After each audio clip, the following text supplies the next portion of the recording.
Bonsoir, au sommaire de cette édition, un nouvel instrument étatique pour la sécurité alimentaire. Le laboratoire d'analyse des sols est inauguré. Il doit permettre une meilleure conquête des marchés.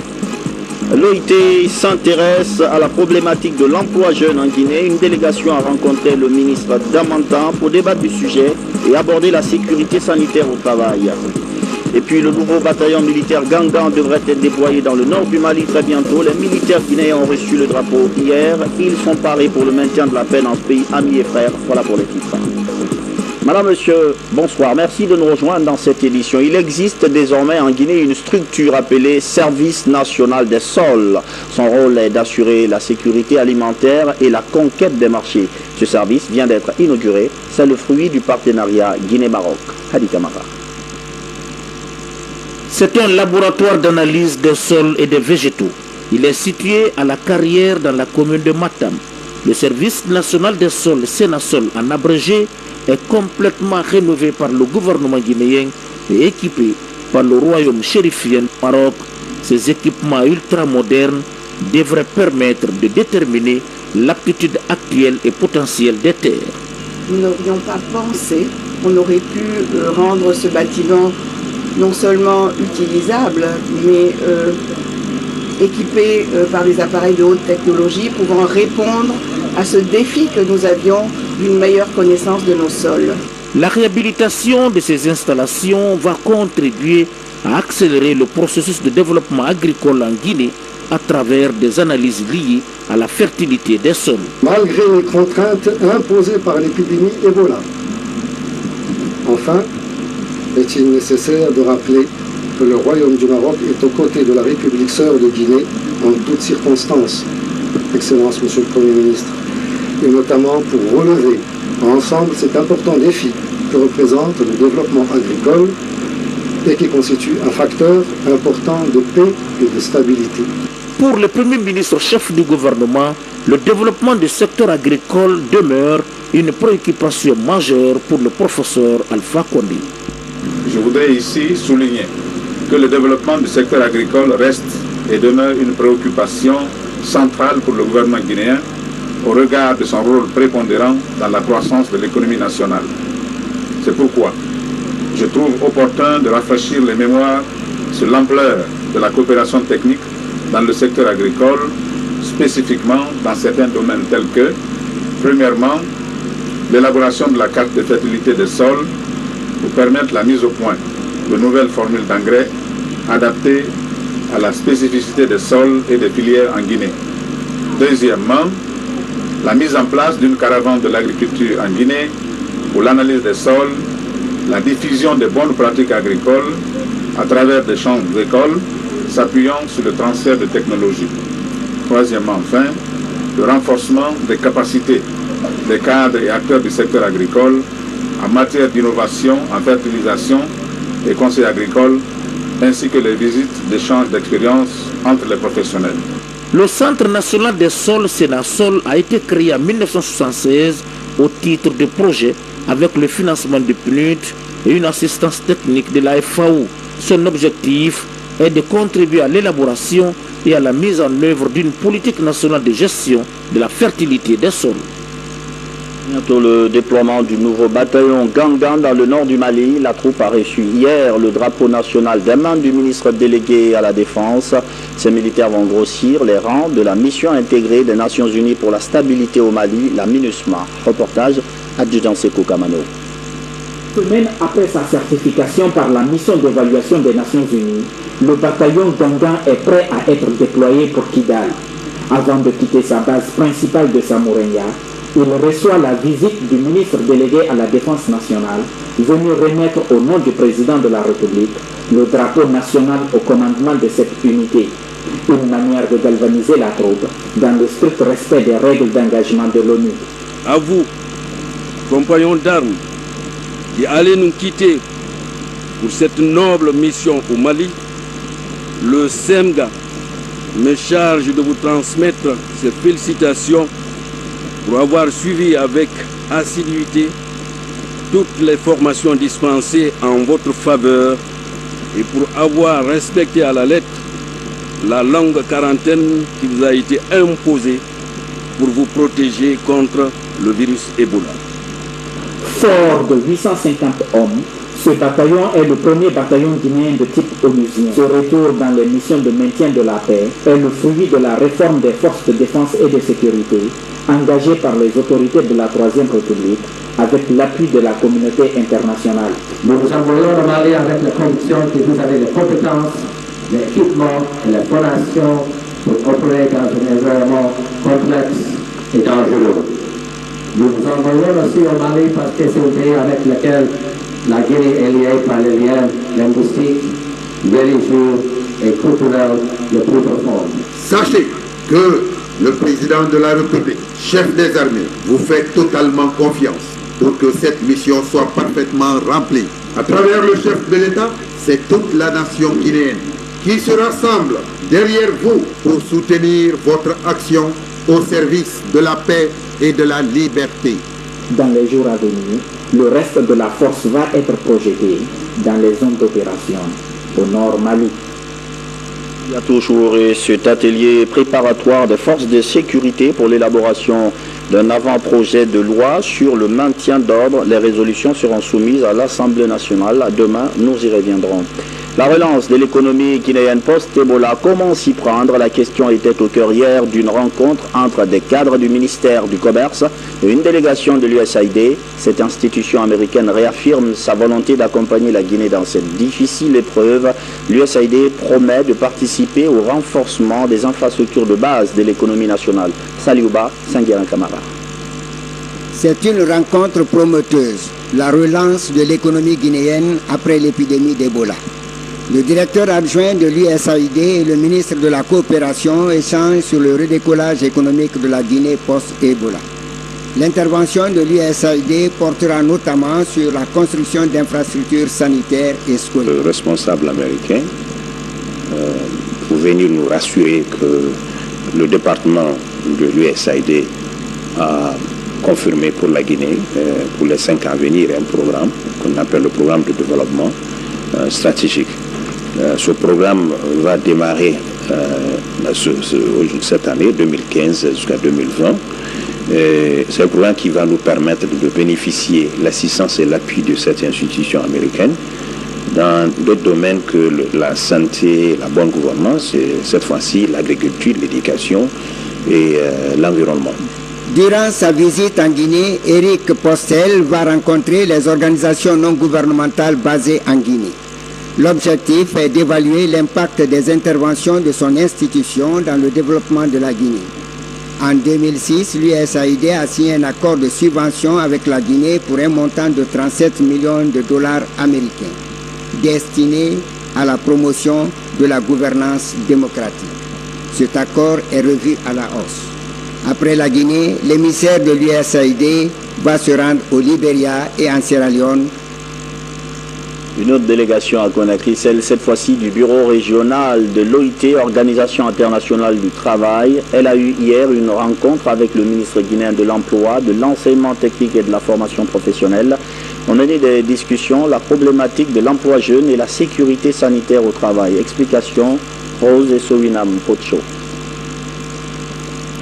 À Conakry, la délégation régionale de l'Organisation internationale du travail pour l'Afrique n'est pas venue seule. Elle est accompagnée du secrétaire général des organisations patronales de l'Afrique de l'Ouest. Au menu des entretiens, s'enquérir de la problématique de l'emploi jeune, la sécurité au travail et la gestion de la crise post-Ebola. La raison d'être de notre présence, c'est d'apporter notre édifice à la relance des programmes post-Ebola. Et donc nous le faisons bien sûr dans le cadre du système des Nations Unies et nous savons que la lutte persiste. Il faut que nous commençons déjà à travailler ensemble, tous les partenaires et le gouvernement de la Guinée et nos partenaires, je tiens à insister, nos partenaires du BIT que sont des organisations des employeurs et des travailleurs. Et nous pensons que c'est un avantage comparatif dans la mesure où les employeurs et les travailleurs sont des acteurs de l'économie réelle et qui peuvent aider à relancer donc l'activité socio-économique. Depuis la déclaration de l'épidémie Ebola, plusieurs sociétés ont plié bagages. occasionnant la perte de plusieurs emplois. Des projets se sont vus arrêtés. Aujourd'hui, la maladie voit ses derniers moments, mais faudrait-il encore redoubler beaucoup d'efforts à travers des mesures strictes? Cette visite de la directrice adjointe du bureau régional de l'OIT pour l'Afrique s'inscrit en droite ligne.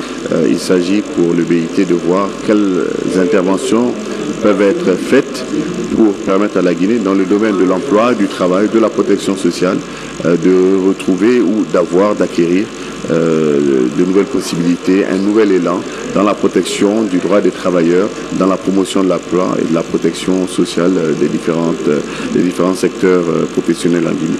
Les tests d'application relatifs à la sécurité et à la santé au travail, le renforcement des capacités de la Caisse nationale de sécurité sociale, la sécurité sanitaire des entreprises, de nombreux espoirs sont projetés selon des analystes. Une étude d'extension de la mine de la CBG à Boké et Télimélé vient d'être validée. Ce projet permet de doubler la procédure dans les prochaines années. Le document a été soumis à l'appréciation du comité technique d'analyse environnementale. Le point avec Mamadou Alpha Baldé. L'environnement réunit des cadres de différents départements techniques pour se prononcer sur l'étude environnementale et sociale du projet d'extension de la mine de la CBG. Une étude menée par le cabinet EM. Elle prend en compte, selon les experts, tous les aspects environnementaux et sociaux. La portée du projet ou la portée de l'étude était sur l'ensemble du projet d'extension de la CBG, c'est-à-dire les 3 zones d'études aux alentours du secteur minier de Sangaredi, la voie ferrée ainsi que le port à Kamsar et l'usine de traitement. On regardait toutes les activités reliées à cette extension des activités. Alors, tout ce qui pouvait toucher à la voie ferrée, tout ce qui pouvait toucher à l'augmentation de la capacité à l'usine, ainsi qu'évidemment le défrichement et le territoire affecté dans le secteur minier. En tous les impacts environnementaux et les impacts sociaux, on a ce qu'on appelle un programme de gestion environnementale et sociale qui reprend l'ensemble des impacts et les mesures d'atténuation associées à ces différents impacts. Au cours d'une présentation devant les membres du comité technique d'analyse environnementale et le bureau guinéen d'études d'évaluation environnementale, les consultants du cabinet en charge des études ont expliqué le processus qui a abouti à ces résultats. L'étude a été validée à l'unanimité et doit faire désormais l'objet d'une attention particulière des techniciens. La suite est extrêmement importante parce que l'essentiel n'est pas de réaliser une étude d'impact environnemental et social et de valider ce rapport d'étude d'impact environnemental et social. Le plus important vient après, c'est le suivi de la mise en œuvre effective du plan de gestion environnementale et sociale. Les audiences publiques pour se prononcer sur l'importance d'une telle étude est un passage obligé, car elles permettent à toutes les parties prenantes d'être au même niveau d'information. La métrologie, à ne pas confondre avec la météorologie. La métrologie, c'est la science de la mesure. Et bien demain, c'est la journée mondiale consacrée à ce domaine de connaissance. Une célébration reportée au 27 mai chez nous, mais le ministre de l'Industrie a fait une déclaration commentée par Yaya Silla. Demain, mercredi 20 mai 2015, sera célébrée la 15e journée mondiale de la météorologie. Une journée instituée depuis 2000 par l'Organisation des Nations Unies afin d'instaurer un système de mesure cohérent. Cette journée est organisée et célébrée conjointement par le Bureau international des poids et mesures et l'Organisation internationale de la météorologie légale, avec la participation d'organisations nationales concernées par la météorologie. Dans les prochains jours, le département de l'industrie et ses partenaires mèneront des campagnes de sensibilisation sur les mesures et les normes. L'objectif est de conscientiser la population sur les normes et les mesures cohérentes. De nombreux instruments de mesure font l'objet de lois ou sont soumis à des contrôles réglementaires.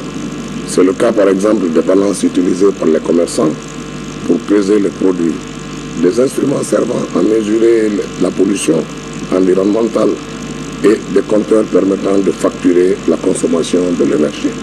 C'est pourquoi l'Organisation internationale de la météorologie légale formule des recommandations internationales dont l'objectif est d'aligner et d'harmoniser des exigences relatives à ce type d'instrument. Je saisis cette opportunité si très sincèrement le gouvernement de la Troisième République et singulièrement son Excellence le professeur Alpha Condé, président de la République, chef de l'État, pour avoir doté notre pays d'un bâtiment devant abriter le laboratoire de météorologie et d'essai. L'actualité, c'est aussi cette formation à l'intention des secrétaires de Guinée, une initiative du gouvernement guinéen pour renforcer leur capacité opérationnelle. La session a duré 3 jours. Moussa Komara. Le secrétaire mal formé est un capital qui se gaspille. Ce vieil adage semble être bien compris par la Ligue guinéenne des secrétaires. D'où l'intérêt de cette formation qui a porté sur 5 thématiques, à savoir la communication, les techniques d'archivage, la signification des noms des lieux en Guinée, secrétaires et relations humaines au travail. Nous avons constaté avec regret que la formation basique de certains secrétaires a raté. Alors je lutte, ça fait 25 ans, pour que tous les secrétaires de Guinée, puisque nous avons hommes et femmes parmi nous, au même niveau, au niveau top. Cette rencontre a permis de développer les compétences des participants et d'acquérir de nouvelles connaissances liées aux techniques et à la gestion dans le domaine du secrétariat. Ces dépositaires du secret des bureaux sont résolus à plus d'habileté dans le métier. Les thèmes étaient très intéressants, surtout l'archivage que je ne comprenais pas vraiment certaines parties. Ça m'a beaucoup édifié. Donc comment l'archivage doit se faire en République de Guinée, là j'ai été vraiment bien édifié. Je dirais que vraiment à la sortie de cette formation, nous ne ménagerons aucun effort pour faire le mieux de nous afin d'exercer avec professionnalisme notre métier. Créée en 1991, la Ligue guinéenne des secrétaires a fait du chemin. Plus de 5000 professionnels fédèrent aujourd'hui cette structure. J'encourage les secrétaires et je les invite à plus de discrétion, plus de compréhension des patrons parce que c'est pas facile d'être patron et c'est les secrétaires qui empathisent les humeurs, les conséquences des humeurs des patrons. Donc quand ils sont pas souples et dociles, souvent l'administration peut ne pas fonctionner. Et je souhaite aussi que ces formations qui ont été réussies leur servent à bon escient et ceux qui n'ont pas eu la chance d'être là, que la restitution se fasse à leur niveau. Cette rencontre de 3 jours a aussi permis aux secrétaires de savoir des informations sur le virus Ebola. On parlait tout à l'heure du soutien des partenaires de l'USAID et de l'OIT, un soutien qui s'explique par les efforts de la Troisième République dans la gestion correcte de l'épidémie d'Ebola. Les efforts reconnus à l'interne également. Hier, à Tanene-Bouramaya, les populations sont massivement sorties pour dire au Premier ministre tout leur soutien à l'endroit du président Alpha Condé. Une mobilisation à l'appel de la coordinatrice nationale du RPG Arc-en-Ciel, Lika Mara.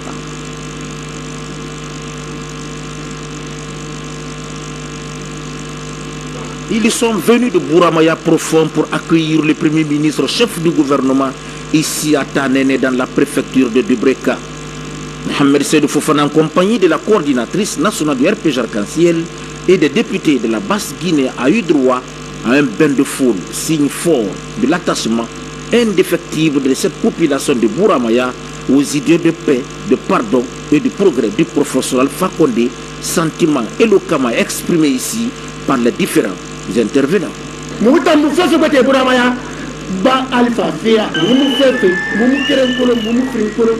À Bouramaya, nous ne sommes pour le professeur Alpha Condé.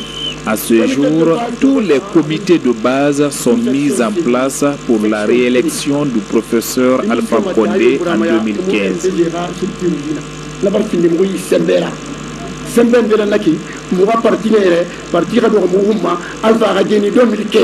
Venir commémorer cette journée à Dubreka est pleine de sens, mais aussi, comme en 1991, un autre point de départ pour l'ultime combat de notre cher leader charismatique, le professeur Alpha Condé, premier président démocratiquement élu de la Guinée et auquel nous restons tous attachés et pour lequel nous souhaitons une réélection dès le premier tour de l'élection présidentielle du 11 octobre 2015 selon le chronogramme publié par la Commission électorale nationale indépendante, CENI.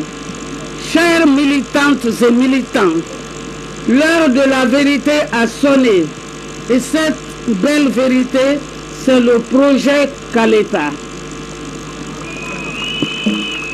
Un investissement record de plus d'1 milliard de dollars avec à la clé une puissance énergétique de 240 mégawatts. Pour les symboles, qui dit mieux? L'acte n'a pas d'égal que lui-même et en lui-même seul. Nous exprimons notre profonde reconnaissance à l'artisan du développement accéléré, celui à qui il a été décerné le slogan très émouvant de Akafo Akaker. J'invite encore une fois nos sœurs et frères de l'opposition à mettre par-dessus tout l'intérêt supérieur de la nation et surtout à se débarrasser de l'ethnostratégie qui est antinomique à la cohésion sociale et à l'unité nationale. Le Premier ministre a saisi l'occasion pour exhorter la population à toujours œuvrer dans le sens de la responsabilité, de la promotion de la citoyenneté et du pardon en vue de construire une nation unie, forte et prospère. Mohamed Seydou Fofana s'est appesanti ensuite sur la lutte contre Ebola dans nos villages. La forte mobilisation des populations de Tanen pour témoigner leur reconnaissance au chef de l'État et prendre l'engagement de le soutenir dans toutes les politiques qu'il initie pour le bien-être des populations guinéennes. A commencé évidemment par Ebola et comme vous le savez, à côté de Tanen, de nouveaux cas ont été signalés dans un village, dans un district de Tanen qui s'appelle Kaousso. Donc l'objet principal de notre visite ici, c'est d'appeler la population à la vigilance, à l'engagement, surtout que avant-hier, quelques réticences avaient été signalées, heureusement qui ont été vaincues grâce à l'implication des autorités et des fils et filles de ceux. Alors nous avons renforcé cela. Comme vous avez eu, les populations, contrairement à ce qu'on peut croire, nous ont dit qu'ils soutiennent le président de la République. C'est ce qui est important. En retour, on les a remerciés, leur demandant de rester mobilisés pour la construction de la nation, se donner la main et travailler à faire la paix, d'œuvrer pour que la Guinée puisse avancer sous, n'est-ce pas, le chef de l'État. Dès après ce meeting, le Premier ministre Fofana a procédé à l'inauguration de la mairie de la commune rurale de Tanéné.